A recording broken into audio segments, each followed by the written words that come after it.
और हमारे बीच दिल्ली के उप मुख्यमंत्री और शिक्षा मंत्री माननीय श्री मनीष सिसोदिया जी हम सब के बीच आ चुके हैं। उनका हिमाचल प्रदेश में स्वागत है। आप शांति बनाए रखिए, कृपया आगे की तरफ ना आए। तो मैं रिक्वेस्ट करूंगा माननीय मुख्यमंत्री साहब से सीट ग्रहण करें। उनके साथ आए हुए आज हिमाचल प्रदेश की राजनीति में एक बहुत बड़ा दिन है। ये कहा जा सकता है कि आने वाले समय में, मैं कुलवंत जी से आग्रह करूंगा कि वो मंच पे आ जाएं। कुलवंत जी से, कुलवंत राणा जी, हिमाचल प्रदेश की राजनीति के अंदर आज एक बहुत ऐतिहासिक दिन होने वाला है। और ऐतिहासिक ही नहीं, मैं कहूंगा कि आने वाले हमारे जो बच्चे हैं हिमाचल प्रदेश के, जो शिक्षा ग्रहण कर रहे हैं, उनके लिए, उनकी आने वाले जीवन के लिए एक मील का पत्थर भी साबित होगा। बहुत ही गर्व की बात है कि हिमाचल में शिक्षा पे कोई बात करने के लिए कोई राजनीतिक नेता चुनाव के वर्ष में, हिमाचल में जो चुनावी वर्ष है उस पर बात करने के लिए कोई तैयार हुआ है। अन्यथा जब भी चुनाव आता था, तो हर जितने भी दल हिमाचल प्रदेश के अंदर है वो दलकर राजनीति के कभी कोई मुद्दा लेके हिमाचल प्रदेश की जनता का जो ध्यान भटकाते थे और हिमाचल प्रदेश के लोगों को आपस में ऐसे उलझाते थे कि फिर चारा नहीं रहता था। लोग सोचते थे कि हिमाचल प्रदेश में कांग्रेस जो है, कांग्रेस भ्रष्ट सरकार है, उसको देखते वो भारतीय जनता पार्टी को चुन लेते थे। तो भारतीय जनता पार्टी को जब वो चुनते थे तो उन्हें लगता था कि कांग्रेस भ्रष्टम है। वैसा ही वाइस वर्सा दोनों कांग्रेस और बीजेपी में खेल चलता रहा। लगभग 40-50 वर्षों तक हिमाचल प्रदेश के अंदर जो लोगों को बेवकूफ बनाते हुए राजनीतिक दल अपना जो है साध रहे थे। आज पहली दफे हिमाचल के इतिहास में कोई व्यक्ति चुनावी वर्ष में बात करने आया शिक्षा की, कि आखिरकार जो हमारे हिमाचल प्रदेश के बच्चे हैं उनका क्या भविष्य है, क्या बेहतरी हिमाचल प्रदेश की शिक्षा में होनी चाहिए। हां, तो मैं आपको कहना चाहता हूं, जो आपके बीच आज संवाद करने आए उनके पास मॉडल है। Arvind Kejriwal model of governance उनके पास है। एजुकेशन का मॉडल उनके पास है। पूरे हिंदुस्तान के अंदर विश्व विख्यात कोई अगर एजुकेशन का मॉडल है तो अरविंद केजरीवाल जी के पास है। यह मुझे बताते हुए आपको गर्व हो रहा है और खुशी भी हो रही है। आखिर ऐसा क्या है कि 4 लाख बच्चे दिल्ली के अंदर, दिल्ली एक छोटा राज्य है, केवल मात्र दिल्ली के अंदर 4 लाख बच्चे निजी स्कूलों से सरकारी स्कूलों में एडमिशन ले लेते हैं। आखिर ऐसा क्या जादू केजरीवाल जी ने कर दिया? आखिरकार उन्होंने ऐसी क्या चीज घट दी कि सारे निजी स्कूल बंद होने की कगार पे आ गए और निजी स्कूल भी जो चलाने उस पर अंकुश उन्होंने लगा दिया कि कोई मनमानी नहीं करेगा, कोई फीस वृद्धि नहीं करेगा, कोई अभिभावकों को तंग नहीं करेगा और कोई ये नहीं कहेगा कि फलानी चीज फलानी जगह से ली जाए। कमीशन खोरी को बंद कर दिया। पूरे हिंदुस्तान से वर्ल्ड वाइड लोग आ रहे हैं दिल्ली, बहुत बहुत बड़े नेता आते हैं, शिक्षाविद आते हैं। वो देखते हैं कि केजरीवाल जी का मॉडल शिक्षा का क्या है। वो माननीय अतिथि महोदय जो हमारे बीच आज हैं, इनके पास आते हैं कि हमें बताइए, हम भी अपने प्रदेश में चाहते हैं, हम अपने बच्चों का उज्जवल भविष्य चाहते हैं, हम अपने प्रदेश को शिक्षा की क्षेत्र में अग्रणी करना चाहते हैं। तो आज हमारे बीच उसी संवाद से लेकर दिल्ली के माननीय उप मुख्यमंत्री मनीष सिसोदिया जी उपस्थित है। मैं इनका तहे दिल से कर्तव्य ध्वनि के साथ, तालियों के साथ इनका स्वागत कर रहा हूं। आज ये आपके बीच है। आज हमारे बीच जितने भी लोग बैठे हैं, आप शिक्षाविद लोग हैं, बच्चों के अभिभावक आप लोग हैं, आप आए हैं कि कैसे शिक्षा नीति को सुधारा जाए। मैं स्वागत करना चाहूँगा मनीष सिसोदिया जी का कि आज हमारे बीच आप अपना जो समय निकाल के आए हैं, आपका बिजी शेड्यूल से दिल्ली से शिमला आए और शिमला से इन्हें दिल्ली जाना है। केवल मात्र चुनावी वर्ष में इन्हें एक ही ख्याल है कि हिमाचल प्रदेश में जो हमने दस्तक दी है, तीसरा विकल्प, जैसे कि मैंने कहा कि 40-50 वर्षों से खेल चला रहा था। 30 साल कांग्रेस ने लूटा और 17 साल से भारतीय जनता पार्टी लूट रही थी। शिक्षा की कोई बात नहीं करती, कोई मुद्दों की बात नहीं करती थी, केवल मात्र हिमाचल प्रदेश की जनता को उलझाने में लगी रहती थी ताकि किस तरीके से अपना जो राजनीतिक जो है साधा जाए। और वो सत्ता पे काबिज होने के बाद वही 5 साल भ्रष्टाचार के, दूसरी पार्टी वही भ्रष्टाचार के। पहली दफे कोई पार्टी तैयार हुई है और विकल्प हिमाचल प्रदेश के अंदर आया है तो वो आम आदमी पार्टी ने विकल्प दिया है। इसका जो श्रेय जाता है वो अरविंद केजरीवाल जी को जाता है, मनीष सिसोदिया जी को जाता है। मैं इनका स्वागत करता हूं। इनके साथ मंच पे कुलवंत राणा जी हैं, हमारे पूर्व डीजीपी आईडी भंडारी जी हैं, मैं इन सब का स्वागत करता हूं। इससे पहले कि हम कार्यक्रम को आगे बढ़ाएं, बीच में अनुरोध आ रहा है बार बार, कुछ एक लोग जो है आपका स्वागत करना चाहते हैं मान्यवर, तो मैं आग्रह करता हूं कि एक एक करके, समय का बड़ा अभाव है, तो जल्दी से माननीय सिसोदिया जी का स्वागत।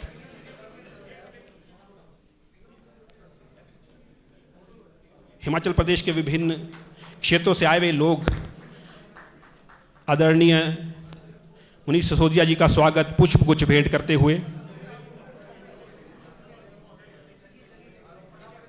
डॉक्टर जल्दी जल्दी आइए।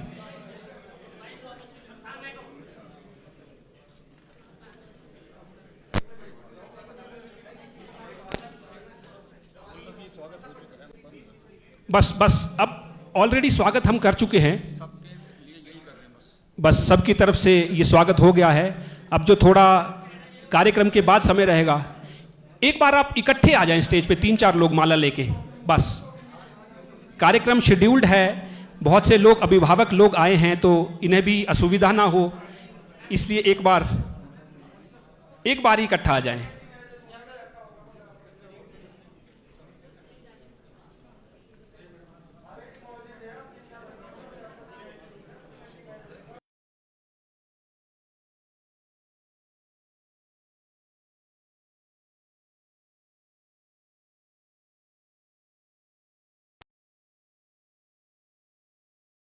ज्यादा रश ना स्टेज पे हो जाए।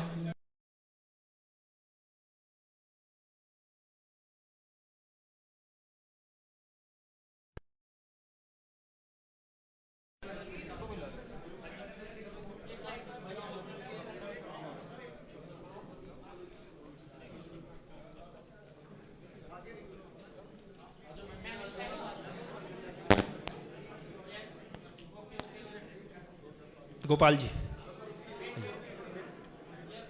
थोड़ा जल्दी हो जाए तो, शेड्यूल्ड कार्यक्रम है, हमारे जितने अपने लोग हैं वो बाद में भी मिल सकते हैं।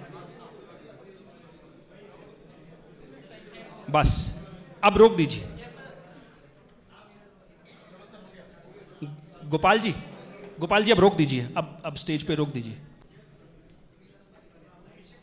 मैं एक बार पुनः स्वागत करता हूं दिल्ली के उप मुख्यमंत्री माननीय मनीष सिसोदिया जी का। आखिरकार दिल्ली के अंदर जो इन्होंने शिक्षा में क्रांति लाई है, दिल्ली के अंदर जो इन्होंने शिक्षा का एक मॉडल खड़ा किया है पूरे देश भर के अंदर, वो सच में सराहनीय है। और निकी जी, उसके लिए जो श्रेय है वो मनीष सिसोदिया जी को जाता है। Arvind Kejriwal model of governance वो है। आखिर ऐसा क्या है कि आज कंपैरिजन हो रहा है स्कूलों में और 5 स्टार होटल के कैंपसेस में। व्यक्ति परेशान होता है दिल्ली के स्कूल में जाकर, वहां की फैसिलिटीज देखकर, ये सारी चीजें देखकर कि किस तरीके की शिक्षा यहां पे दी जा रही है, और वो अपना बच्चों का जो भविष्य है वो सुरक्षित समझते हैं। उन्होंने ये मान लिया है कि केजरीवाल जी की सरकार में हमारे जो बच्चे सुरक्षित है, और हर जगह जितने भी कॉम्पिटिटिव एग्जाम्स हुए हैं 90% जो रिजल्ट है वो सरकारी स्कूल दिल्ली के बच्चों का रहा है।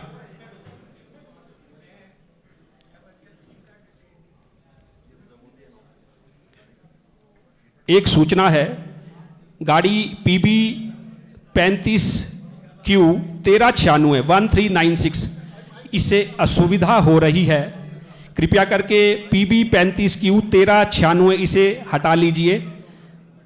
हमारे कुछ लोगों को बहुत असुविधा इस कारण हो रही है।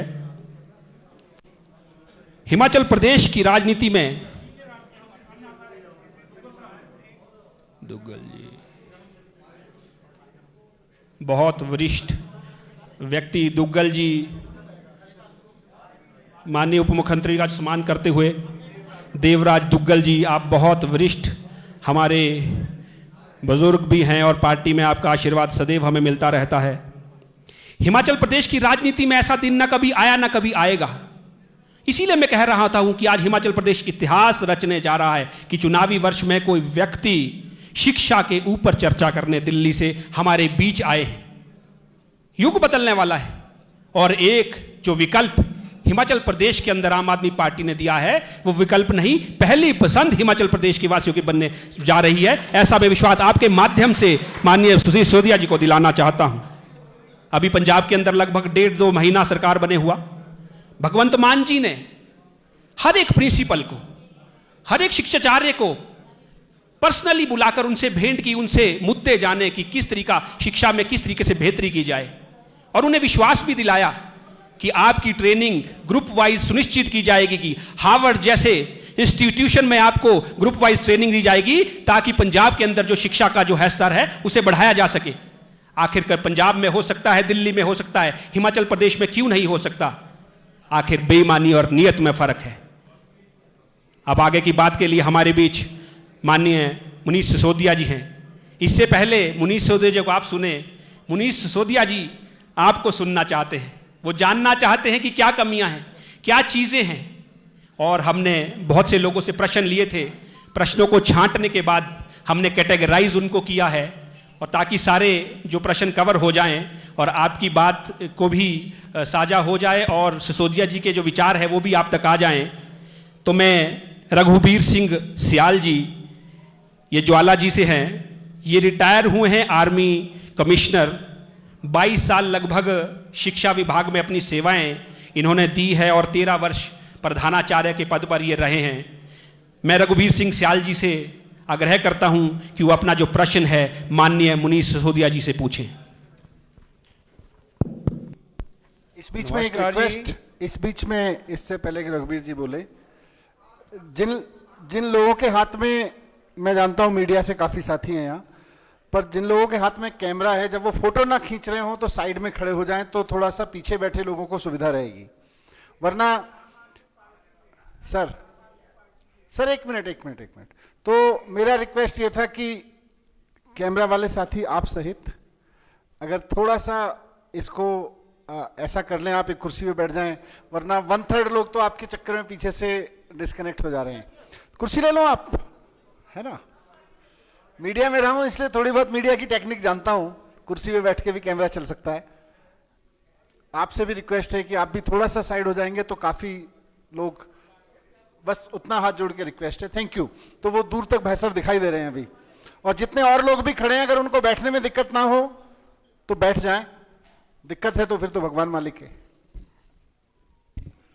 चलिए। नमस्कार सर, मैं रघुवीर सियाल, ज्वाला जी कंस्टिट्यूंसी से। मेरा पॉइंट शिक्षा को सुधार करने में, पहला पॉइंट मेरा ये है कि lack of teaching staff in schools, in government schools.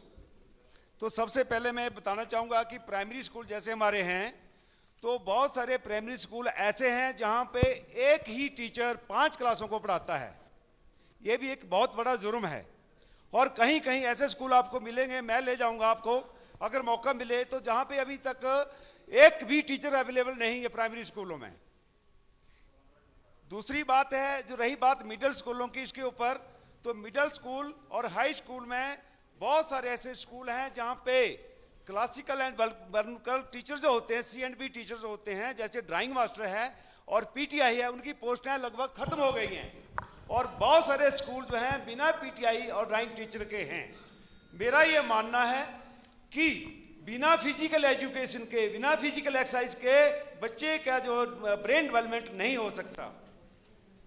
उसके बाद हायर जो स्कूल हैं +1-2, उसके अंदर बहुत सारे ऐसे स्कूल हैं वहाँ पे टीचर जो है या तो एनुअल एग्जाम से 1 या 2 महीने पहले ट्रांसफर हो जाता है, या फिर उसके बाद वो 6-6, 7-7 महीने जो है पार्टिकुलर वो पोस्ट जो है वो नहीं भरी जाती है।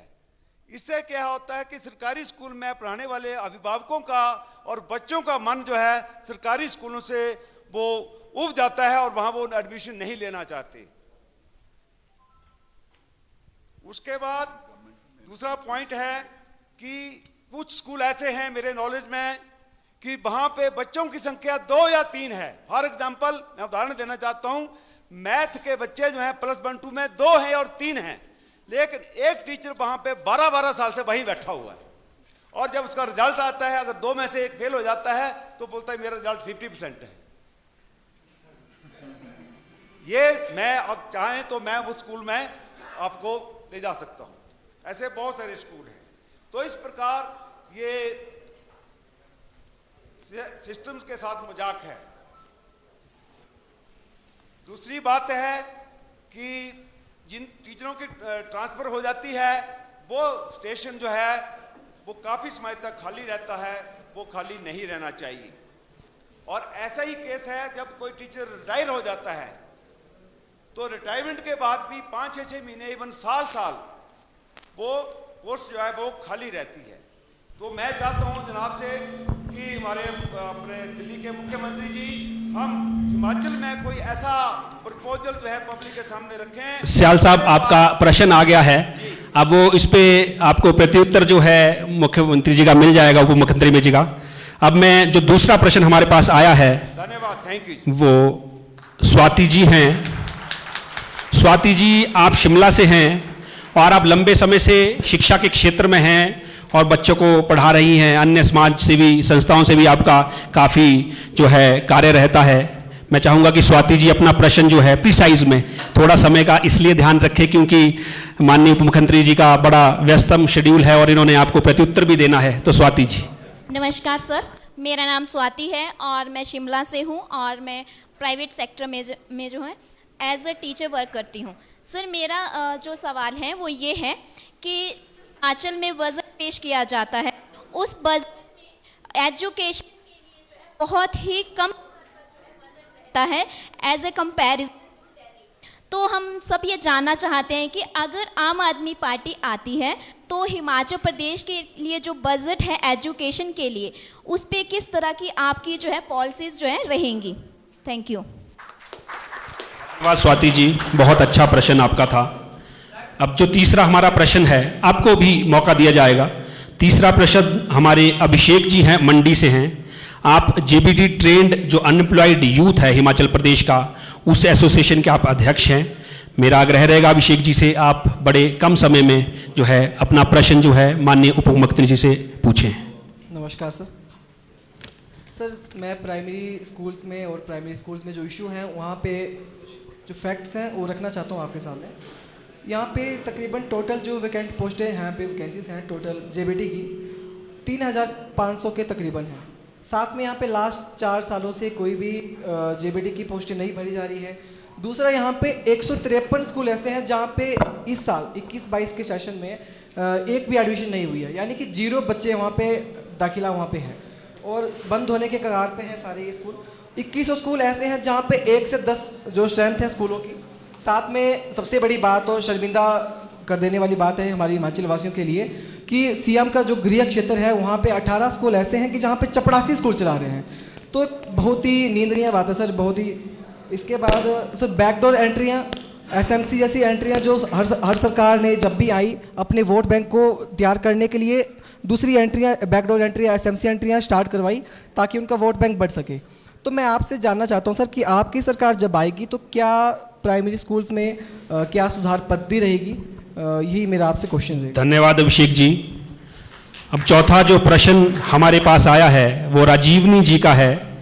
आप डबल MA हैं, BEd हैं और आप काफ़ी समय तक शिक्षा के क्षेत्र में बच्चों को पढ़ाते रहे और सोशल भी आपने, ग्राम पंचायत प्रधान आप अभी वर्तमान में हैं और अपना एक निजी स्कूल आप चलाते हैं।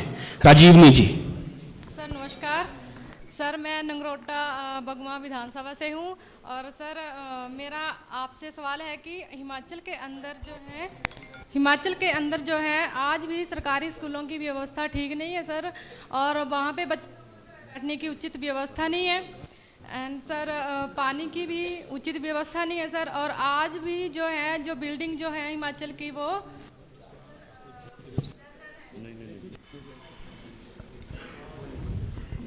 बहुत ही बुरा हाल हिमाचल प्रदेश की जो इंफ्रास्ट्रक्चर स्कूल का है। उसी कड़ी में आज हमारे बीच हमारे मुख्य अतिथि आए हैं जो हिमाचल प्रदेश की शिक्षा का हाल है। 5वां प्रश्न हमारे बीच ममता चंदेल जी हैं। आपने मास्टर्स इन पब्लिक एडमिनिस्ट्रेशन टटीका हिमाचल प्रदेश विश्वविद्यालय से शिक्षा ग्रहण की और आपने काफ़ी समय तक प्राइवेट निजी स्कूलों में लंबे समय तक पढ़ाया है और आप एक अभिभावक हैं, आपके बच्चे स्कूलों में पढ़ते हैं। एज अ अभिभावक आपका माननीय शिक्षा मंत्री जी और उप मुख्यमंत्री जी से प्रश्न है। ममता चंदेल जी। गुड आफ्टरनून सर, मैं एज अ पेरेंट आपसे एक क्वेश्चन पूछना चाहता हूँ सर कि हमारे जैसे यहाँ हिमाचल गवर्नमेंट ने 25 कोटा EWS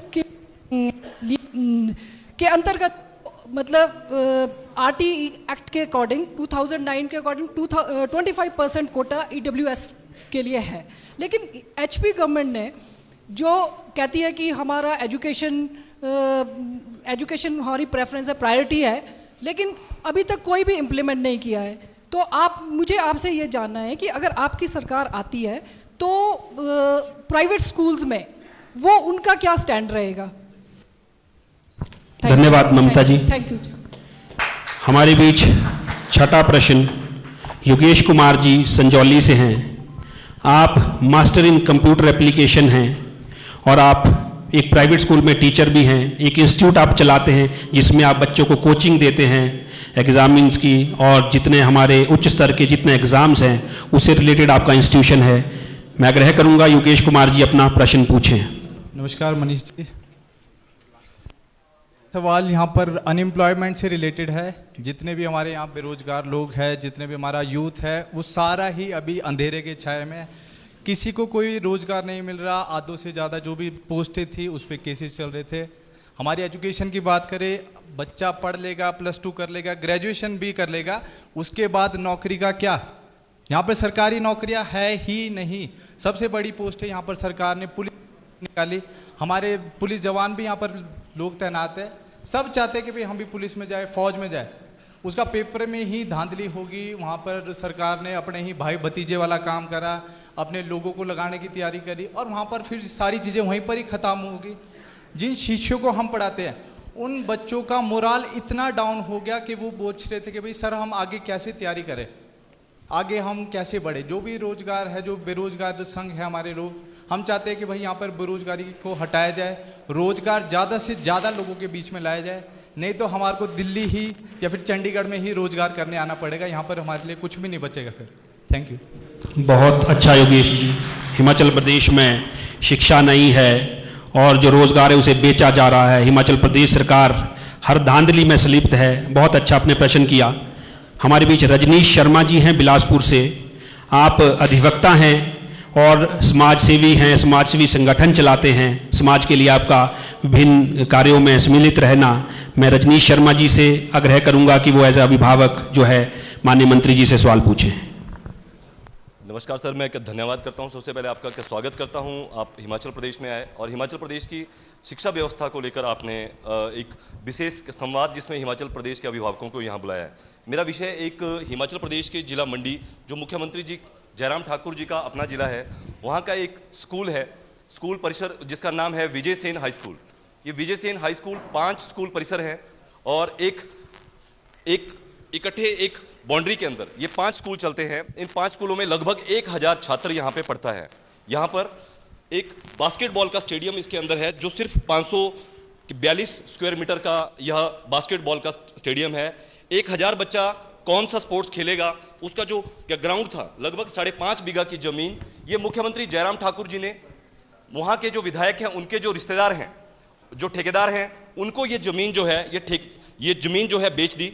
ये जमीन वहाँ के राजा, मंडी के जो राजा विजय सेन जी, उन्होंने शिक्षा के प्रचार और प्रसार हेतु 1860 में दी थी। श्रीमान जी, आपको बताना चाहूँगा कि यू ब्लॉक के नाम से इसके अंदर एक स्कूल था बहुत बड़ा, और ये गर्ल्स का प्राइमरी स्कूल था, जिसकी स्थापना 1860 में जमीन दी गई थी और 1925 में महारानी अमृत कौर के द्वारा, जो हिंदुस्तान की पहली शिक्षा मंत्री रही और हेल्थ मिनिस्टर के साथ साथ वो स्पोर्ट्स मिनिस्टर भी रही 1947 से लेकर 1957 तक। श्रीमान जी, हिमाचल प्रदेश के मुख्यमंत्री ने यह कदम मात्र ठेकेदारों के लिए यह स्कूल जो है बेच दिया, बिना यह सोचे हुए कि हिमाचल प्रदेश की जो राइट टू एजुकेशन एक्ट है उसके तहत स्कूलों में ग्राउंड बनाए जाने चाहिए, ना कि स्कूलों का जो ग्राउंड है वो उजाड़ा जाना चाहिए। और श्रीमान जी, आपको बताना चाहूँगा, हमारी हिमाचल प्रदेश की जो स्पोर्ट्स पॉलिसी है, स्पोर्ट्स पॉलिसी इन्हीं जयराम ठाकुर जी ने 2020 में विधानसभा में पारित की, जिसके अनुसार सीनियर सेकेंडरी जो स्कूल है उसके अंदर 3 ग्राउंड आउटडोर ग्राउंड होने चाहिए। लेकिन यहाँ पे जो एक बहुत बड़ा ग्राउंड था जिसमें 5 इंस्टीट्यूशन के बच्चे वहाँ खेलते थे, उसको ठेकेदार को बेच दिया एक मल्टी कॉमर्शियल कॉम्प्लेक्स बनाने के लिए। शिक्षा का व्यवसायीकरण मंडी के अंदर मुख्यमंत्री जी अपने गृह जिला में किस प्रकार से कर रहे हैं, कृपया आप क्योंकि आप हिंदुस्तान में जगह जगह विजिट करते हैं, हमने देखा कि आपने गुजरात में, आपने अन्य स्कूल और हमने दिल्ली के स्कूलों के हालात भी देखे। तो यहाँ पे ये स्कूल जो है इसमें 80% जो बच्चे हैं ये अनुसूचित जाति और IRDP के हैं, जो कि एक फैक्ट है। इसमें गरीब लोगों के बच्चे हैं। शायद मंडी जिला के जो लोग हैं और राजनीतिक पार्टियों के जो लोग हैं वो अपने विषय और अपने बच्चों के विषय पर बिल्कुल चुप बैठे हैं, क्योंकि मैं बिलासपुर का रहने वाला हूं।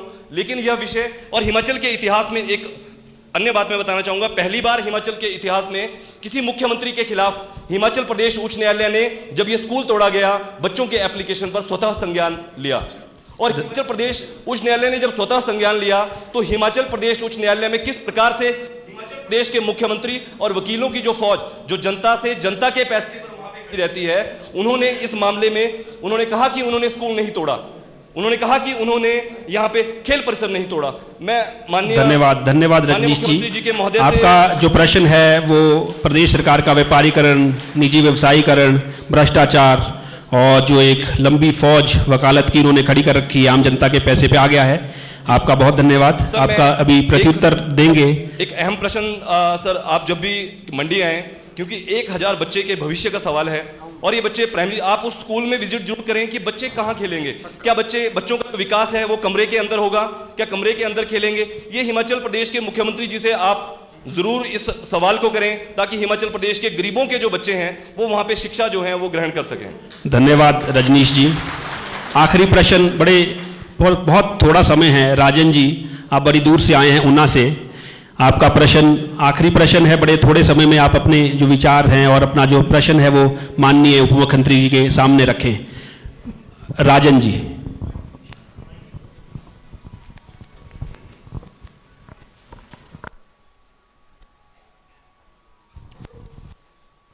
हेलो, नमस्कार सर। सबसे पहले तो मैं आपको बताना चाहता हूँ, I am your biggest and मुझे बड़ी खुशी है अभी आप आए सर। मैं बेसिकली पिछले 15 साल से टीचिंग लाइन में हूँ sir, as a assistant professor रहा सर, मैथमेटिक्स का टीचर हूँ। मुझे सबसे बड़ी प्रॉब्लम सर यहाँ में लगती है, हमारा जो करिकुलम है वो इतना पुराना है और ओल्ड बेस है, इससे क्लरिकल जॉब से आगे हम कुछ कर ही नहीं सकते सर। हम बच्चे को कुछ ऐसा पढ़ाते हैं 12 साल जो बच्चे के काम ही नहीं आता है। आप देखेंगे हम बच्चे को प्लस तक 6 क्वेश्चन आते और उसको उस 36 क्वेश्चन को 3 घंटे में करना होता है, यानी कि 5 मिनट ऐसी ट्रेनिंग देते हैं। और जैसे ही पुलिस का एग्जाम आता है तो उसमें 80 क्वेश्चन करने पड़ते हैं 1 में। वो बच्चा कैसे करेगा? 12 साल हमने उसको कुछ और सिखाया और बाद में एग्जाम कुछ और ले रहे हैं। और मैं आपसे रिक्वेस्ट करूंगा सर, सर मेरी छोटी सी गुजारिश है। बहुत धन्यवाद राजन जी। एक मिनट राजन जी, बहुत धन्यवाद आपका।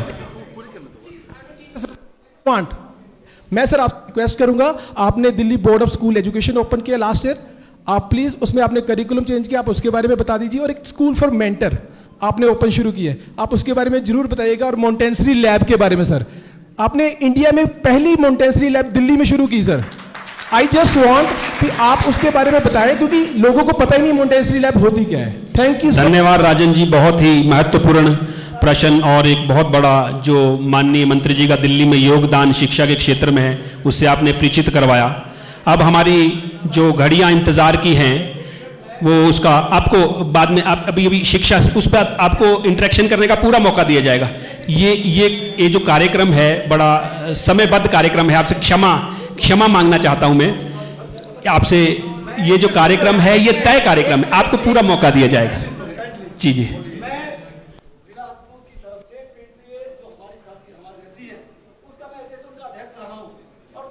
सालों से मैं इसे वर्क कर रहा हूं सर। मैं तभी से बता रहा हूं क्योंकि हमारे यहाँ अधिकारी लोग बैठे हैं, उसमें हमारे प्राइमरी विद्यालयों के अध्यापक भी हो सकते हैं, एसोसिएट प्रोफेसर भी हो सकते हैं।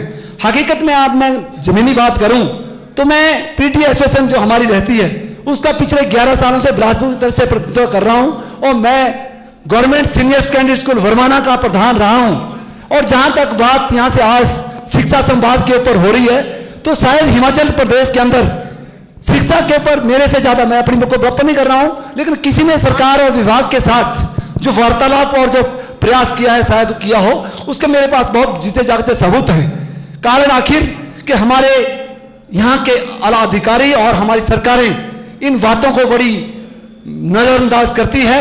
और मैंने यहाँ तक मैं कहूँ कि हिमाचल प्रदेश ही नहीं भारतवर्ष के अंदर निःशुल्क और अनिवार्य शिक्षा की बात की जाती है, लेकिन जमीनी हकीकत देखा जाए, जब यह साथी ने कहा हमारे हिमाचल प्रदेश के अंदर 10,728 प्राइमरी प्राथमिक विद्यालय हैं, जिनमें एट प्रेजेंट 2033 एक अध्यापक के सहारे चले हैं। उसके साथ ही मैं बात करूं, ये जो किताबें हमारे निःशुल्क की बात करते हैं, मैंने उन किताबों के लिए हमारे हिमाचल प्रदेश के गवर्नर साहब आचार्य देवव्रत जी, उनके सानिध्य में मैं इस बात को ले गया। आपका प्रश्न अच्छा, उनके सानिध्य में इसको बात को ले गया, क्योंकि बोलने को तो किताबें विद्यालयों के अंदर निःशुल्क मिलती हैं, लेकिन वो किताबें हिमाचल प्रदेश के अंदर अक्टूबर और नवंबर के महीने में नहीं मिला करती थी, जिसके लिए जिला बिलासपुर की तरफ से मैंने एक अभिभावकों की, मतलब प्रधानों की, जो हमारे एसएमसी के प्रधान होते हैं, एक टीम बनाई थी।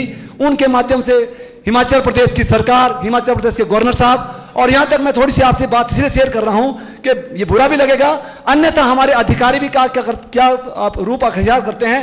गवर्नर, हमें बोल रहा हूं, गवर्नर साहब ने मेरे को लिखित में ये कह दिया, आज किताबें हिमाचल प्रदेश के अंदर 3 सालों से लगातार मिल रही हैं, लेकिन उन्होंने कहा कि भविष्य के लिए आप वार्तालाप या पत्राचार अपनी सरकारों या विभागों से करें, ये मेरे कार्य क्षेत्र में नहीं आता है। तो मैं समझता हूं कि मैं एक आपका सारा विषय जो है मंत्री जी के ध्यान में आ गया है। अब जो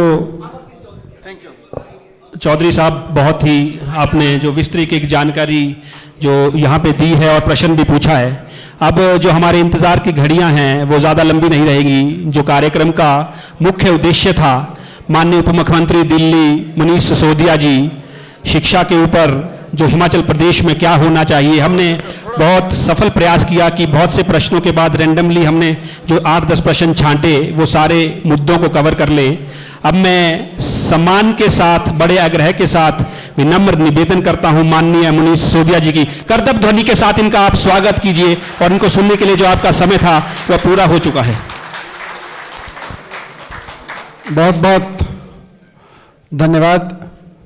मंच पर आसीन हमारे सीनियर पार्टी के लीडर्स कुलवंत भाई, आईजी भंडारी साहब, गौरव भाई, पार्टी के अन्य पदाधिकारीगण, हिमाचल के, शिमला के और हिमाचल के, अभी मैं देख रहा था दूर दराज के क्षेत्रों से आए, मैं कहूँगा शिक्षक प्रेमियों, शिक्षा प्रेमियों और शिक्षा के लिए चिंतित नागरिक, अभिभावक, माता पिता, जो भी मैं कहूँ, पर सच में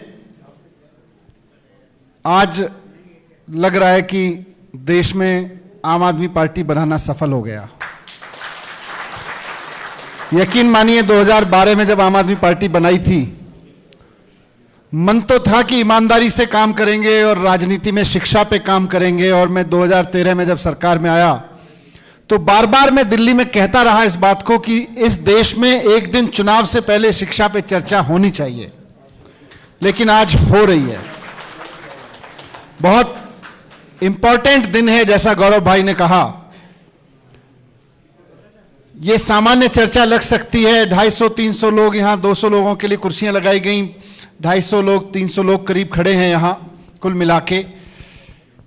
ये सामान्य चर्चा लग सकती है एक पार्टी की या किसी एक नेता की, लेकिन यकीन मानिए आने वाले समय में इस बैठक को और इस जैसी बैठकों को देश के इतिहास के रूप में याद किया जाएगा। यह सामान्य घटना नहीं है कि जिस राज्य में चुनाव होने वाले हैं, राजनीतिक पार्टियां तो आएंगी, कांग्रेस के लोग भी आएंगे, बीजेपी के भी आएंगे, हम आम आदमी पार्टी से हम भी आएंगे, लेकिन जनता बहुत संजीदगी से एजुकेशन पे बात करने लगे। असली बदलाव यह है। पहला और बड़ा बदलाव तो यह है कि नेता एजुकेशन पे बात करने लगे, लेकिन उससे बड़ा बदलाव यह है कि जनता एजुकेशन पे संजीदगी से बात करने लगे।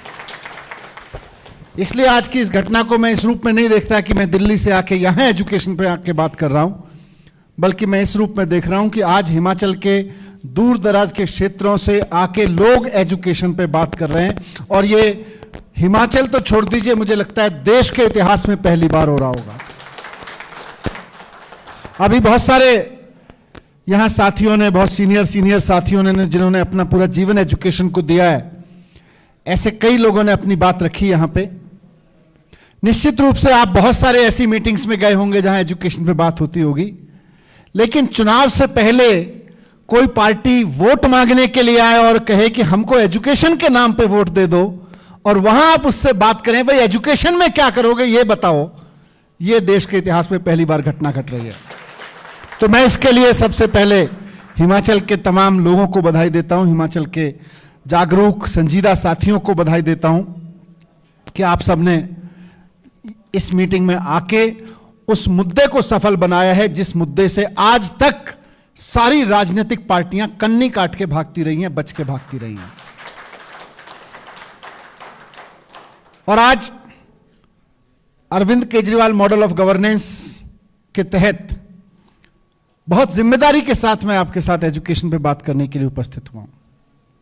और जो आपने 10-12 साथियों ने अपनी बात यहां रखी, और अमर भाई ना, अमर सिंह जी ने रखी, तमाम शिक्षक ने रखी, अभिभावक ने रखी, प्रिंसिपल्स जिन्होंने पूरा जीवन अपना दिया, उन लोगों ने अपनी बात रखी शिक्षा को लेके।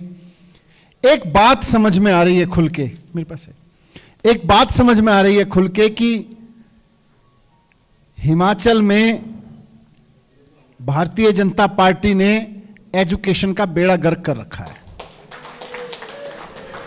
और जब कोई पार्टी, जब कोई सरकार एजुकेशन का बेड़ा गर्क करे तो यह मत मानिए कि प्रदेश का बेड़ा गर्क कर रखा है या एजुकेशन का बेड़ा गर्क कर रखा है, आपके और हमारे परिवार के भविष्य का बेड़ा गर्क कर रखा है इन्होंने।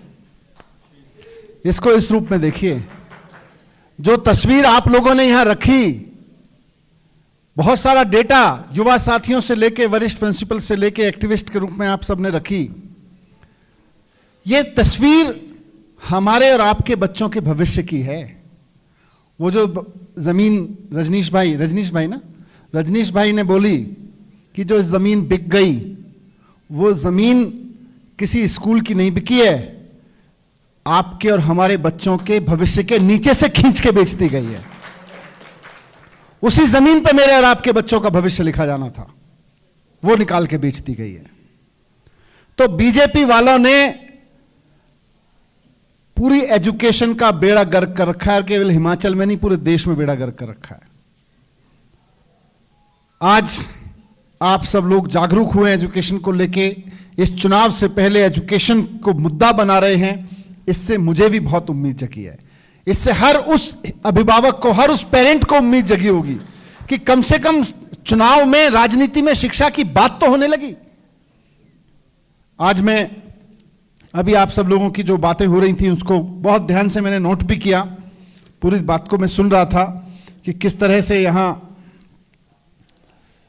एजुकेशन पे आप लोग एक एक करके डेटा तक रखा, कितने जागरूक लोग यहां पे आए हैं, अभिभावक, कंसर्न लोग आए हैं।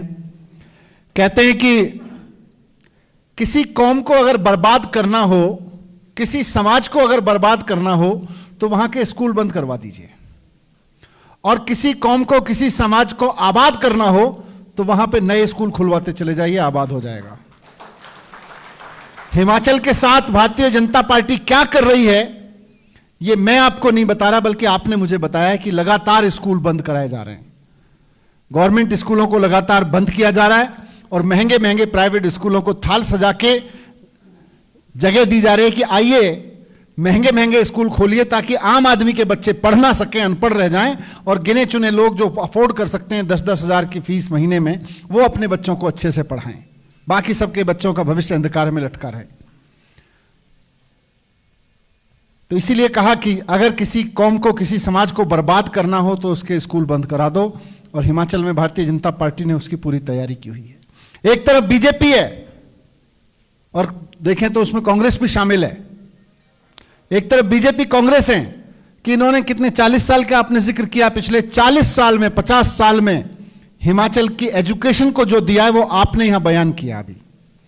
और एक तरफ मैं दिल्ली से आ रहा हूं जहां अरविंद केजरीवाल जी को केवल 5 साल मिले सरकार चलाने के लिए पहले दौर में, और 5 साल के अंदर अंदर सरकारी स्कूल प्राइवेट स्कूलों से अच्छे हो गए। ये अरविंद केजरीवाल जी ने करके दिखाया। मैं दिल्ली का शिक्षा मंत्री भी हूं और दिल्ली का वित्त मंत्री भी हूं।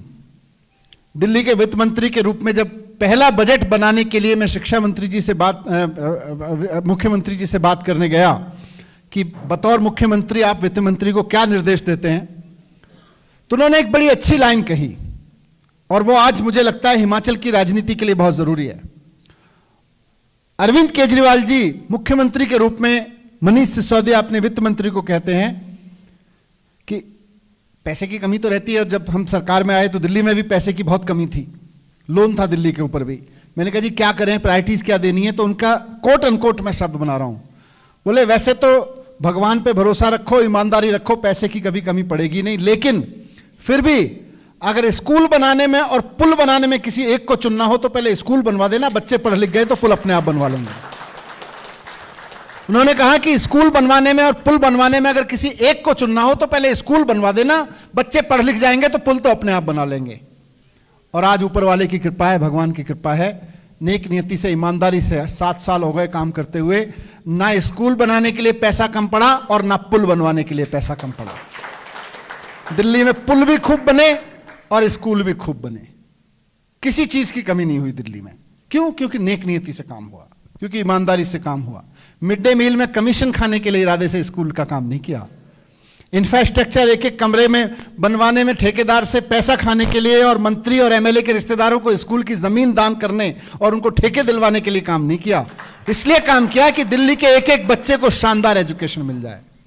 मुख्यमंत्री जी के निर्देश पे और उनके मार्गदर्शन में दिल्ली आज, अभी किसी बहन ने मुझे बोला कि बजट बहुत कम है, दिल्ली आज देश का एकमात्र ऐसा राज्य है जो पिछले 7 साल से हर साल अपने टोटल बजट का 25% एजुकेशन पे खर्च करता है। भारतीय जनता पार्टी और कांग्रेस में दोनों को चुनौती देकर कहता हूं कि उनका एक राज्य 70 साल से 75 साल से इस देश में सरकारों में है, हिमाचल में भी लगातार सरकारों में है। कोई एक टर्म, कोई एक राज्य ऐसा बता दीजिए जहां तुमने एजुकेशन पे 25% खर्च करने का फैसला लिया हो। इसके लिए कलेजा चाहिए। इसके हमारे अपने घरों में भी होता है ना, बच्चा कहता है जी मेरे को पढ़ना है, हम कहते हैं बेटा पढ़ तो लेंगे लेकिन ऐसा करते हैं एक नई कार आई है वो ले लें, कभी मन करता है बाजू का खेत बिक रहा है वो ले लें, कभी मन करता है परिवार बढ़ रहा है एक कमरा बनवा लें। उस वक्त उन कार खरीदने, नया कमरा बनवाने, छज्जे को आगे बढ़वाने, नया खेत खरीदने, उस फैसले को किनारे करके यह फैसला लेने की नहीं पहले हम अपने बच्चों को पढ़ाएंगे, दिमाग चाहिए और दिल चाहिए। आज अरविंद केजरीवाल जी की सरकार दिल और दिमाग से काम कर रही है, इसलिए एजुकेशन को प्रायोरिटी दे रही है। 25% पैसा बजट पे हर साल अपने टोटल बजट का एजुकेशन पे खर्च कर रही है। उस 25% पैसे से आज दिल्ली में शानदार और ईमानदारी से काम किया। दिल्ली के स्कूल की फैसिलिटीज शानदार हो गई हैं। आपने अभी जिक्र किया टॉयलेट तक नहीं है स्कूलों में। यहाँ पे हिमाचल प्रदेश में बहुत सारे स्कूल ऐसे हैं सरकारी जहां टॉयलेट तक नहीं है। शर्म आनी चाहिए भारतीय जनता पार्टी को कि इतने साल राज्यों में सरकारें चला चला के उनको इतनी समझ नहीं आई कि किसी टीचर को यार 7-8 घंटे के लिए स्कूल बुलाओगे, किसी बच्चे को 7-8 घंटे के लिए पढ़ने के लिए स्कूल बुलाओगे और एक टॉयलेट तक नहीं बनवा पा रहे हो। बड़ा स्वच्छता अभियान चला रखा है। एक बच्चा 7-8 घंटे के लिए, 6 घंटे के लिए पढ़ने स्कूल में आएगा और आपको इतनी शर्म नहीं आई कि आप एक उसको टॉयलेट तक बना के दे दो। एक टीचर को, महिला टीचर्स को आप स्कूल में बुलाते हो पढ़ाने के लिए 6-6 घंटे के लिए, आप टॉयलेट तक नहीं बना के दे सकते उनको। क्या करोगे यार? क्या विजन लेके चल रहे हो? क्या लीडरशिप लेके चल रहे हो? तो एक एक बिल्डिंग की स्कूल अच्छी की। आज दिल्ली के सरकारी स्कूल दिल्ली के प्राइवेट स्कूलों को टक्कर दे रहे हैं। और सिर्फ स्कूलों को 5 स्टार बनाने से एजुकेशन नहीं आगे बढ़ती है भाइयों बहनों। दिल्ली के सरकारी स्कूलों के टीचर्स से सीएम साहब ने खुद प्रिंसिपल से पूछा बताइए क्या चाहिए। प्रिंसिपल्स ने बहुत सारी चीजें बताई, सारा किया और उसके बाद सिंगापुर, फिनलैंड, ऑस्ट्रेलिया, यहाँ पे कैम्ब्रिज भेजा, हार्वर्ड पढ़ने के लिए भेजा, अमेरिका के कई और कॉलेज यूनिवर्सिटीज में भेजा, अपने टीचर्स को वहां पे पढ़ने के लिए भेजा, ट्रेनिंग दिलाने के लिए भेजा। प्रिंसिपल्स को आईआईएम में, दिल्ली के सारे सरकारी स्कूल के प्रिंसिपल्स को आईआईएम अहमदाबाद और आईआईएम लखनऊ और आईआईएम इंदौर में ट्रेनिंग दिलवाई, एक एक प्रिंसिपल को दिलाई। तो उसके बाद वहां का वातावरण बदला और आज इतना बदला कि जिन सरकारी स्कूलों में कभी 80% रिजल्ट आता था रोते पीटते, आज 100% रिजल्ट आता है।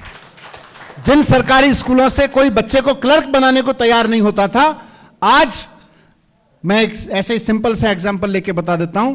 तो अभी मैं पीछे गया एक स्कूल में, तो वहां एक सज्जन मुझे मिले, रोने लगे देख के, सर मेरे बच्चे की तकदीर बदल दी। मैं क्या हुआ? उन्होंने अपना परिचय दिया, अपने शब्दों में उन्होंने बताया, लेकिन बताया कि जी मैं द्वारका में, जो द्वारका के अपार्टमेंट्स हैं उनमें सीढ़ियों के नीचे खड़ा होकर प्रेस करता हूं, और मेरा बेटा बिना किसी ट्यूशन के आईआईटी मुंबई में एरोनॉटिकल साइंस में इंजीनियरिंग में एडमिशन हुआ है उसका। एक प्रेस करने वाले का बच्चा मुंबई आईआईटी में जाके एरोनॉटिकल साइंस इंजीनियरिंग में पढ़ रहा है, दिल्ली के टीचर्स की बदौलत पढ़ रहा है, और उन टीचर्स को फैसिलिटी देने का काम किया अरविंद केजरीवाल सरकार ने, उनको ट्रेनिंग देने का काम किया, उनके लिए बढ़िया स्कूल बना के देने का काम किया अरविंद केजरीवाल सरकार ने। शिक्षक खड़ा करता है शिक्षा को, लेकिन शिक्षक शिक्षा दे सके उसके लिए उसको स्कूल बना के दो, वो सरकार का काम है, और शिक्षक स्कूल में दो, ये सरकार का काम है। इस पे भारतीय जनता पार्टी पूरी तरह से फेल है, ये आप लोगों ने यहां पे बताया अभी थोड़ी देर पहले। पूरी तरह से जितनी मेहनत हो सकती थी करी। आज स्कूल बहुत शानदार हो गए, और सिर्फ इस पे नहीं रुके, जब रिजल्ट अच्छे आने लगे, हमारे एक स्कूल से, मैं सैंपल बता रहा हूं, सरकारी स्कूल में एक हमारे स्कूल में 80 लड़कियां पढ़ती हैं, 80 में से 33 लड़कियों ने नीट क्लासिफाई किया, नीट क्रॉस किया पिछले साल। कई स्कूल ऐसे हैं जहां बिना किसी, हमारे गवर्नमेंट स्कूल में पढ़ने वाले बच्चों के माँ बाप के पास इतना पैसा नहीं है कि वो जाके कोटा में अपने बच्चों को पढ़ा लेंगे जेई नीट की ट्रेनिंग के लिए, लेकिन उसके बावजूद 80 में से 32-33 लड़कियां नीट क्रॉस कर रही हैं एक स्कूल से, और कई स्कूल ऐसे हैं जहां से 5-5 बच्चे इस बार जेई क्रॉस करके गए हैं। हर साल कई स्कूल ऐसे हैं 5-5, 7-7, 10-10 बच्चे जेई का एग्जाम करके बढ़िया इंजीनियरिंग कॉलेज में एडमिशन ले रहे हैं, और केवल सरकारी स्कूलों से। ये बड़ी चीज हुई। और सिर्फ यही नहीं रुके, जब रिजल्ट अच्छे आने लगे, स्कूल शानदार हो गए, वातावरण अच्छा हो गया, तो अरविंद केजरीवाल जी ने मुझे कहा, यार हमको ना अपने बच्चों को अच्छा इंसान भी तो बनाना है, ताकि वो अपने माँ बाप से लेके देश की इज्जत करें, समाज की इज्जत करें, बड़ों की इज्जत करें, एक अच्छा नागरिक बन के रहें, खुश रहें, दुखी ना रहें, तनाव में ना रहें, फ्रस्ट्रेशन में ना जिएं। इसके लिए फिर वहां पे हैप्पीनेस कैरिकुलम शुरू किया गया, एंटरप्रेन्योरशिप कैरिकुलम शुरू किया गया, देशभक्ति पाठ्यक्रम शुरू किया गया। आज अभी किसी ने आपने पूछा कि भाई नौकरियां, आज दिल्ली के सरकारी स्कूलों में हर बच्चे को हम कह रहे हैं, और बच्चा बड़े गर्व के साथ कहता है कि मैं पढ़ूंगा, नौकरी अच्छी मिली तो नौकरी करूंगा, और जरूरी नहीं है कि नौकरी ढूंढने वाला बनूं, मैं नौकरी देने वाला बनूंगा। क्योंकि अगर सारे सरकारी स्कूलों से, सारे प्राइवेट स्कूलों से, सारे कॉलेजों से नौकरी ढूंढने वाले लोग निकलेंगे तो नौकरी देने वाले कहां से आएंगे? आज दिल्ली के स्कूलों से हम नौकरी देने वाले निकाल रहे हैं। और छोटे छोटे बच्चे, हमने सीड मनी देके कुछ कुछ उनको कहा अपना बिजनेस शुरू करो, बिजनेस ब्लास्टर आपने टीवी पे देखा होगा। गरीब से गरीब परिवारों के आने वाले बच्चों को सरकार ने सहयोग दिया, थोड़ी सी ट्रेनिंग दी, थोड़ी सी सीड मनी दी, 10-10 हजार रुपए 4-4, 5-5 बच्चों ने सरकार से लेके खर्च किए, और आज 2-2, 3-3 लाख रुपए कमाना शुरू कर दिया उन्होंने आराम से। और ऐसे ऐसे आइडियाज लेके आए, मैं आपको शेयर करता हूं, क्योंकि बच्चों, गरीब का हो या अमीर का, बच्चे में आइडियाज की कमी नहीं रहती है, उसको बस पैट करने वाली और उसको समर्थन देने वाली सरकार चाहिए। एक लड़के ने आके हमको कहा, सर मैं ना ये चाहता हूं कि ये जो स्टेयर्स पे चढ़ते हैं ना, सीढ़ियों पे, इससे आदमी जब पैर रखता है तो प्रेशर क्रिएट होता है, इस प्रेशर को कल्टीवेट करके, इस प्रेशर को टेम करके मैं उसको एनर्जी में, बिजली में कन्वर्ट करना चाह रहा हूं। सोचो बच्चा क्या सोच रहा है। हमने उसको एक बहुत बड़ी कंपनी से मिलवाया। अभी यहाँ कमर्शियलाइजेशन की बात हो जाएगी, मैं इसलिए नाम नहीं ले रहा, लेकिन आज वो बच्चा हमारे सरकारी स्कूल में, झुग्गी में रहने वाला बच्चा, मुंबई के एक बहुत बड़ी कंपनी के बोर्ड ऑफ डायरेक्टरेट के सामने अपने आइडिया को लेकर प्रेजेंटेशन दे रहा है, झुग्गी में रहने वाला बच्चा।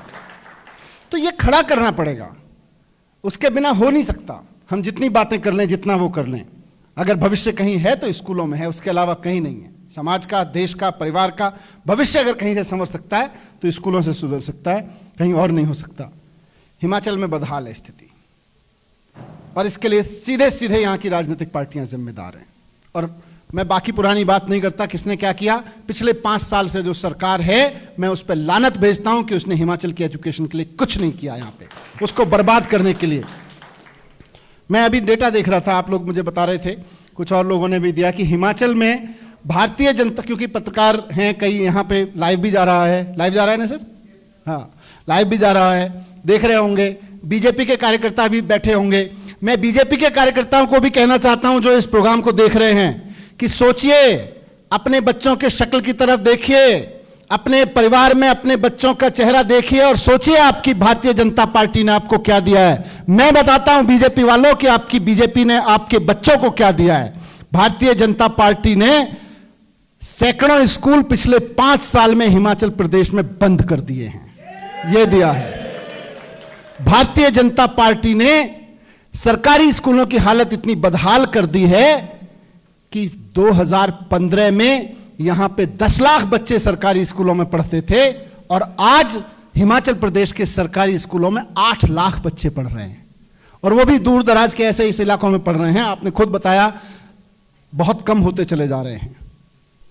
तो 2 लाख बच्चे, एक तरफ दिल्ली है जहां पे सरकारी स्कूलों में प्राइवेट स्कूल से, बड़े बड़े प्राइवेट स्कूलों से छोड़ के 4 लाख बच्चे सरकारी स्कूलों में आ गए, और यहां 2 लाख बच्चे पिछले कुछ साल में निकल के चले गए। यह दिया है भारतीय जनता पार्टी ने हिमाचल प्रदेश के लोगों को, हिमाचल प्रदेश की जनता को, हिमाचल प्रदेश के पेरेंट्स को।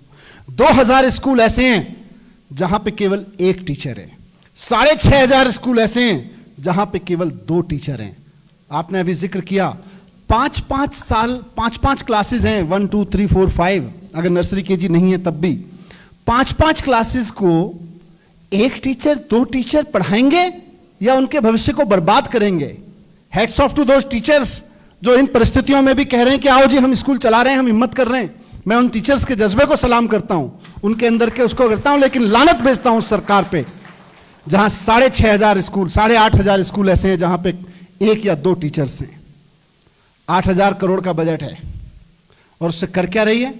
प्राइवेट स्कूल बढ़ रहे हैं, गवर्नमेंट स्कूल कम हो रहे हैं। इस 8000 करोड़ के बजट में से कहां जा रहा है आप सब खुद देख लीजिए। 47% कॉलेजेस में प्रिंसिपल्स नहीं है, और मैं दिल्ली में बैठ के जब घर में अखबार खोलता हूं तो देखता हूं कि मेरे दिल्ली में आने वाले अखबार के फ्रंट पेज पे हिमाचल प्रदेश के मुख्यमंत्री एक प्राइवेट कॉलेज का इश्तिहार में फोटो देते हुए नजर आते हैं। उनके अपने कॉलेजेस में प्रिंसिपल नहीं है 47% कॉलेजेस में। यह दिया है भारतीय जनता पार्टी ने।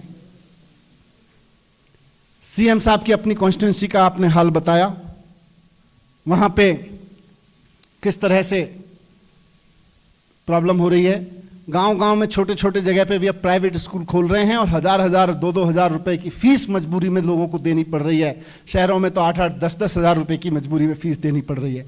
यह दिया है भारतीय जनता पार्टी ने आपको, यह दिया है। मैं इसलिए कह रहा हूं क्योंकि इस कार्यक्रम को भारतीय जनता पार्टी के कार्यकर्ता जरूर देख रहे होंगे और कम से कम बीजेपी के नेताओं ने कहा जरूर होगा कि देखो जरा शिक्षा संवाद में क्या बात हो रही है। मैं उनको भी कहना चाहता हूं, रिपोर्टिंग कर देना अपने बॉसेस को कि जी मनीष सिसोदिया और हिमाचल के लोगों ने अब एजुकेशन के नाम पे वोट देने की कसम खा ली है। अब देखते हैं लड़ाई एजुकेशन के नाम पे होगी इस बार।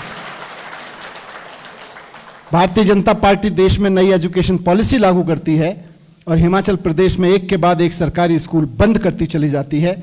ये यहाँ की चीजें हैं जिन पे मैं चाहता हूं कि आप लोग भी थोड़ा सा गौर करें। साथ साथ में एक चीज और कहना चाहता हूं। अभी मैं रास्ते में आ रहा था, किसी से बात हुई यहां आने से पहले कि भाई करा जा सकता है, अगर सरकार चाहे, कमिटेड हो तो एजुकेशन को ठीक किया जा सकता है, जैसे दिल्ली में करके दिखाया। तो बीजेपी वाले पता है क्या नैरेटिव करते हैं, आप जब किसी को जाके कहोगे तो आपको भी वही कहेंगे इनका नपा तुला है। ऊपर से इनका डायलॉग आता है, ये डायलॉग मारना, ये डायलॉग मारना। मैं बता रहा हूं इनका डायलॉग क्या है अगला। जब आप कहोगे कि 5 साल में अगर केजरीवाल स्कूल ठीक कर सकते हैं तो भारतीय जनता पार्टी इतने साल में स्कूल ठीक नहीं कर पाई, तो ये कहते हैं दिल्ली में तो जी पैसा है, हिमाचल के पास पैसा कहां है। ये इनका रटा रटाया डायलॉग ऊपर से स्क्रिप्ट लिख के दिया जाता है और ये और इनके चमचे उसको दोहराने लगते हैं। जब ये या इनके चमचे दोहराएं तो इनसे 2 चीजें पूछ लेना बस कि भाई हमको ये बताओ कि आपके मंत्रियों ने, हिमाचल प्रदेश के मंत्रियों ने जो ये जमीनें 500 बीघा की कब्जा के रखी हुई हैं, ये जो मंत्रियों के ने सरकारी स्कूलों की जो जमीनें बेच बेच के खा गए, अगर इनको बचा लिया होता तो हिमाचल के पास पैसा ही पैसा होता कि नहीं होता। इंडस्ट्री डिपार्टमेंट, हिमाचल में तो स्पेशल इकोनॉमिक जोन बनाया गया। बद्दी जैसी जगह कितनी इंडस्ट्री लगी, देश भर के इंडस्ट्रियलिस्ट दौड़ दौड़ के आए। मैं पंजाब में चुनाव लड़ रहा था, पंजाब के व्यापारी की, पंजाब की जनता की सबसे बड़ी पीड़ा थी साहब हिमाचल में सारी इंडस्ट्री चली गई। हिमाचल में इंडस्ट्री आ गई और हिमाचल का विकास नहीं हुआ। क्यों? क्योंकि हिमाचल की इंडस्ट्री से हर साल जितना पैसा भारतीय जनता पार्टी के नेता लेके जाते हैं, अगर उसका 10% भी सरकारी खजाने में आ जाए तो स्कूल बनाने के लिए पैसे की कमी नहीं होगी। आज हिमाचल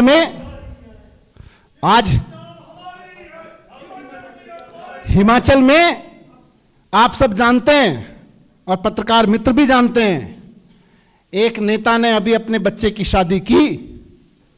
ये कहते हैं ना पैसा कहां से आएगा, मैं बताता हूं पैसा कहां से आएगा और पैसा कहां जा रहा है। अभी एक नेता ने, भारतीय जनता पार्टी के एक मंत्री ने हिमाचल के अपने बेटे की शादी की। दिल्ली से लेके हिमाचल तक 10 बड़े बड़े 5 स्टार रिसेप्शन किए उसने। और उस नेता का इतिहास आप और मैं जानते हैं। राजनीति में आने से पहले 1-2 कमरे के कच्चे घर में रहता था। आज उसके पास इतना पैसा कहां से आया कि वो अपने बच्चे की शादी में 10-10 रिसेप्शन 5 स्टार में दे रहा है, दिल्ली से लेके शिमला तक। ये कौन सा पैसा है?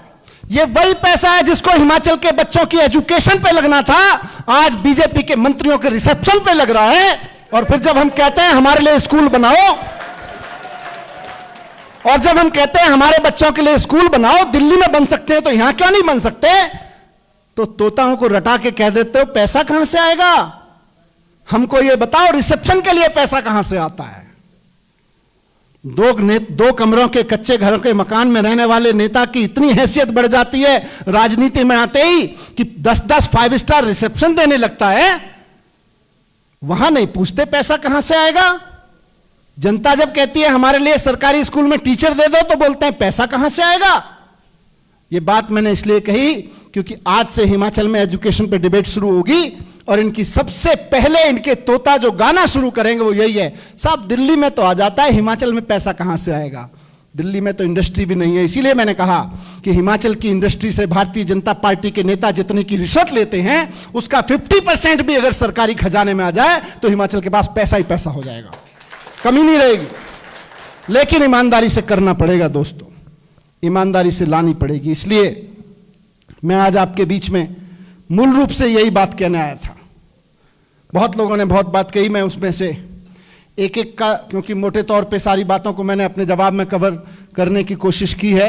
रघुवीर जी ने कहा कि भाई एक ही टीचर 5-5 क्लास को पूरा पढ़ा रहे हैं, इंपॉर्टेंट बात है, शर्म आनी चाहिए सरकार को। स्वाति जी ने भी कहा कि भाई बजट कम क्यों है। मैंने बताया कि बजट कम क्यों है, क्योंकि मंत्रियों के बेटों के रिसेप्शन पे पैसा खर्च हो रहा है, स्कूलों पे पढ़ाने पे पैसा खर्च नहीं हो रहा है, इसलिए बजट कम है। अभिषेक जी ने पूछा 153 स्कूल में एक भी एडमिशन नहीं हुआ, क्यों होगा? बच्चों को अपने बर्बाद करेंगे भाई। सरकारी स्कूलों को प्राथमिकता नहीं देगी सरकार तो। बैठने वाली बिल्डिंग, पानी बुरे हाल में, राजीव जी पूछ रहे थे। निश्चित रूप से बिल्डिंग में अगर मंत्री पैसा खाएगा तो फिर बिल्डिंग का ठेकेदार ईमानदारी से कैसे बनाएगा? उसकी आंख में आंख डाल के कहना पड़ता है कि कमी रह गई तो ठोक दूंगा पकड़ के। आप पुराने वीडियो देख लेना 2015 के, जब दिल्ली के सरकारी स्कूलों में घूमता था, ठेकेदार और इंजीनियर की आंख में आंख डाल के बात करता था कि यहाँ कमी रह गई ना स्टाइल में तो ब्लैक लिस्ट कर दूंगा, दिल्ली में काम नहीं करने दूंगा। और वो तभी कह सकता हूं क्योंकि किसी ठेकेदार से न मैं न अरविंद केजरीवाल जी पैसा नहीं लेते। पैसा लेने वाला नेता कभी भी ठेकेदार की आंखों में आंख डाल के इंजीनियर की आंखों में आंख डाल के नहीं बोल सकता। हिम्मत है तो हिमाचल प्रदेश का एक भी मंत्री ठेकेदार की आंख में आंख डाल के दिखा दे, वो कह देगा जी रिश्वत कहां से लाऊं। ममता चंदेल जी ने बताया 25%। मैं आपको कह रहा हूं कि आज हिमाचल के लोग तय कर लें कि अब हमको वोट शिक्षा के नाम पे देना है। बहुत दे लिया बीजेपी कांग्रेस के नाम पे वोट। आप देखिएगा 5 साल के अंदर अंदर हिमाचल के एक स्कूल की तस्वीर बदल के प्राइवेट स्कूल जैसी ना हो जाए तो कहना, केवल 5 साल। मैं आज हिमाचल के लोगों से अपील करना चाहता हूं कि केवल 5 साल दे दीजिए। आपने बीजेपी को इतने साल दिए, कांग्रेस को इतने साल दे दीजिए, आप 5 साल आम आदमी पार्टी को दे दीजिए। 5 साल के अंदर अंदर हिमाचल के गांव गांव तक के सरकारी की स्कूलों की तस्वीर प्राइवेट स्कूलों से बेहतर ना हो तो अगली बार वोट मत देना।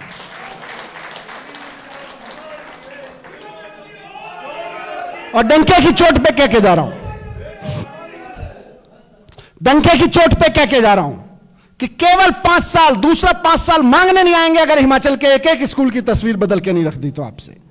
तो मैं, योगेश भाई ने भी अपनी बात रखी, पूरा रोजगार अंधेरे में है भाई, वहां तो पूरी की पूरी एजुकेशन ही।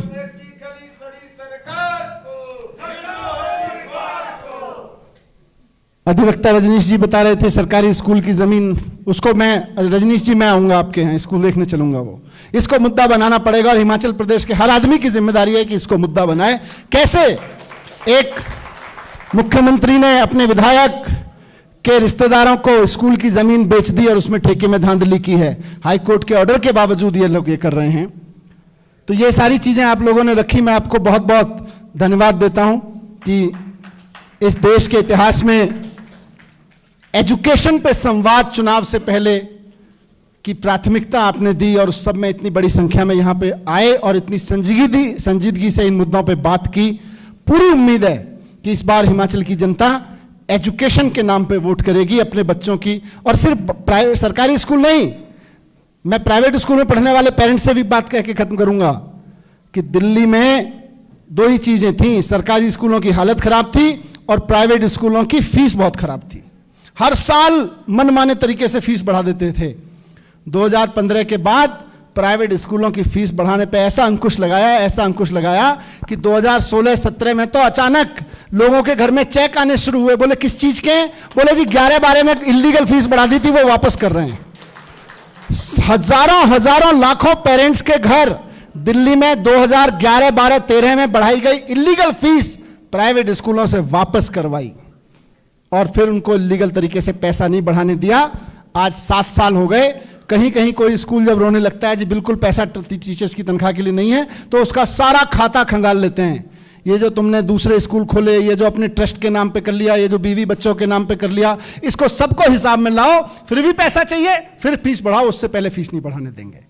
तो यही हिमाचल में भी लागू होगा। बहुत बहुत धन्यवाद। जय हिंद, जय भारत, भारत माता की, भारत माता की। बहुत ही जो आने वाले समय में स्वर्ण अक्षरों में हिमाचल प्रदेश के इतिहास में यह दिन लिखा जाएगा। शिक्षा के ऊपर हिमाचल प्रदेश में कोई व्यक्ति चर्चा करने आए, उन्होंने खुले मंच से ललकारा दोनों बड़ी राजनीतिक पार्टियों को कि तुमने हिमाचल प्रदेश का जो आज तक हाल किया है वो कैसा हाल है, और उसके बीच आपको व्याख्यान किया। अब मैं आईटी भंडारी जी, पूर्व डीजीपी जी को मंच पे कहूंगा कि वो 2 शब्द धन्यवाद के माननीय उप मुख्यमंत्री जी के शान में कहें। दोस्तों, आज का दिन बहुत ऐतिहासिक दिन है हिमाचल प्रदेश के लिए और पूरे देश के लिए कि कम से कम चुनाव से पहले किसी पार्टी ने एजुकेशन पे अपनी नीतियां रखी और उससे पहले एजुकेशन पे चुनाव लड़ने की घोषणा की। ये अब प्रयास कर रहे हैं। दिल्ली में आपने देखा कैसे एजुकेशन को सुधारा। हिमाचल का भी नंबर आने वाला है। जापान क्यों आगे है, इंडिया क्यों पीछे है, अमेरिका क्यों आगे है, यूरोप क्यों आगे है? क्योंकि उनकी एजुकेशन सिस्टम अच्छा है। मैं आपकी तरफ से, अपनी तरफ से और पूरे हिमाचल प्रदेश की तरफ से हमारे आदरणीय मनीष सिसोदिया जी, डिप्टी चीफ मिनिस्टर दिल्ली का धन्यवाद करता हूं कि इन्होंने ये संवाद शुरू किया और हिमाचल को ये नई डायरेक्शन देगा और आप सभी आम आदमी पार्टी की सहायता करेंगे जिससे कि हिमाचल का भविष्य सुधर सके। धन्यवाद, बहुत बहुत धन्यवाद। अब आप जितने भी हमारे यहाँ पे अतिथिगण थे, हम सबसे आग्रह करूंगा कि आपके लिए चाय और स्नैक्स की भी व्यवस्था की गई है। कृपया बिना चाय और स्नैक्स के ना जाएं। आप सभी का बहुत बहुत एक बार पुनः धन्यवाद। एक रिक्वेस्ट और है।